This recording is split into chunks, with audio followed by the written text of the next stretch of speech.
Hi, I'm Trisha Aquino, PumaPodcast, and you're listening to Teka Teka News, balitang thinking, hindi breaking. We just celebrated World Diabetes Day, and in this episode, words are powerful. There's a hashtag called Language Matters where we could use empowering words versus stigmatizing or judging others. Kasi judging others would just destroy one's hope and spirit instead of living out the best life that they can. we'll talk to a person living with diabetes. Can she live a normal life? How does she seek the care that she needs?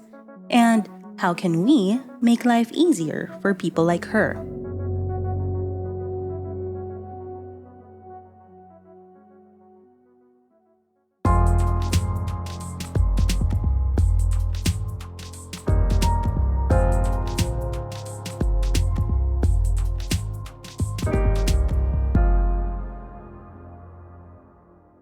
So I'm Johanna Co. People call me J. Co. Johanna Co has been living with type 1 diabetes for 21 years. She's been advocating for herself and other people with the condition since 2015, joining conferences, writing about her experiences, and accepting interviews like this one.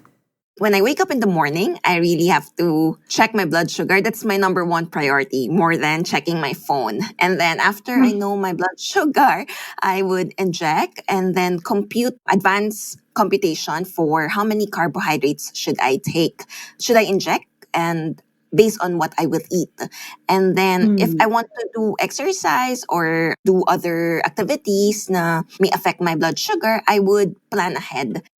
So after my breakfast, life goes on. And then in between breaks, let's say lunchtime, or if I would take a snack, or if there's different activities lang, anything that's not the usual, I would just recheck my blood sugar just to adjust so that my sugar would be in the targeted range. Checking her glucose levels is a constant for Joanna. It's no exaggeration to say that monitoring is a matter of life and death. Na-experience ko na one time, sobrang pagod ako and I didn't check my sugar.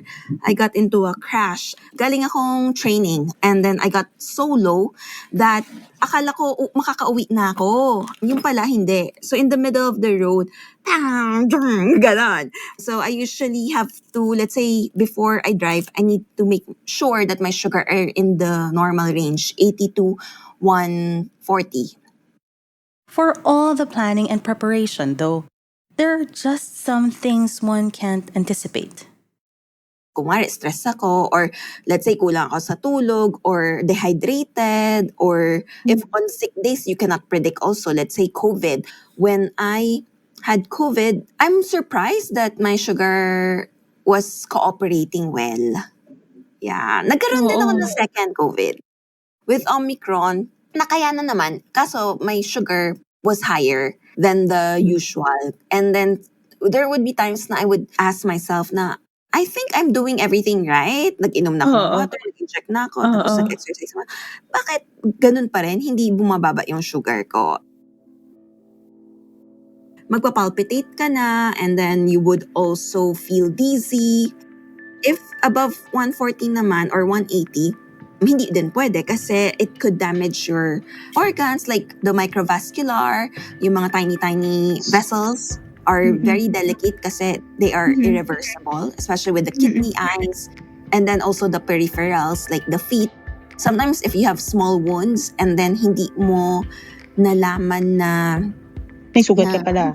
Oo, hindi mo naramdam because hindi ka na sensitive because of high blood sugar. That's the reason why it can easily become gangrenes or pus. And then if it infects the bone, syempre, that's deadly because it can be a sign for amputation. Being mindful and on their guard all the time, Joanna and her peers like to say they don't even have holidays.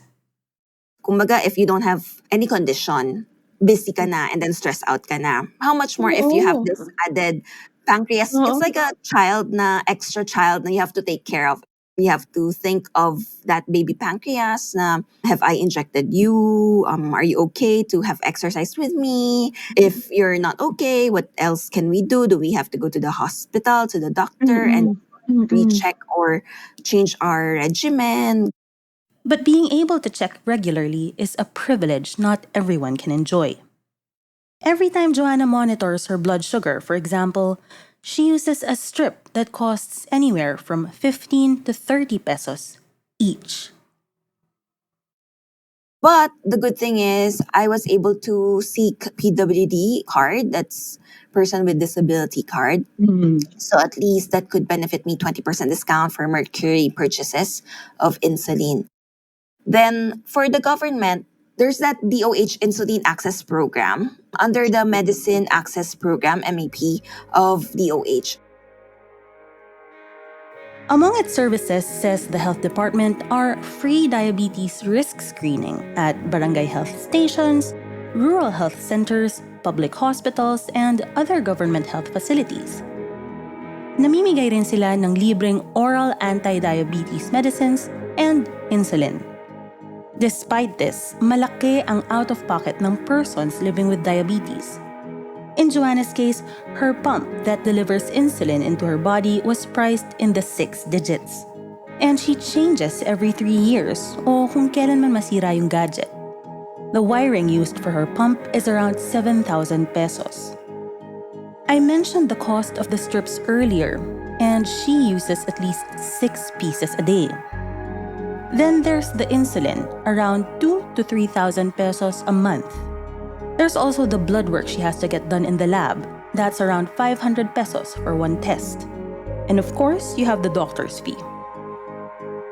Johanna recognizes that it's a privilege that she's able to take good care of herself. But I know of others na they don't check much. Let's say once a day, or sometimes some would skip insulin. Yun yung sad part, because when you skip insulin, when you don't check your sugar and hula-hula the sugar readings, that's when the high blood sugar can kick your microvascular nerves. And then that's when complications happen. There are also other issues kasi may iba naman, they don't want to inject or check their blood sugar because of stigma. Johanna herself has even been called a drug addict before. Let's say I'm in a hostile environment or yung judgy na environment. That's the time when I would, let's say I have a shawl, I would just prick. Language, she says, is central to how others can help persons living with diabetes. Ako, I personally advocate for people living with diabetes that there would be more understanding and to also change our language so that we could be more helpful and giving grace to others. The more we talk about it, the more that we don't hide from our illness, the more that we experience freedom to be who we are and to be greater than our highs and lows. For example, for people living with diabetes, like they would say, a diabetic. I would say managing is more positive. Meron din yung cheating, sneaking. Kumbaga, let's say, some kids gusto kumain sa ref, ganyan, because they may have low blood sugar.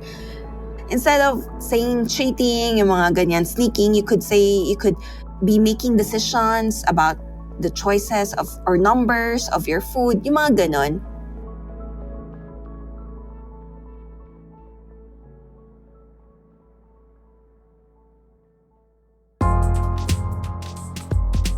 And that was today's episode of Teka Teka News.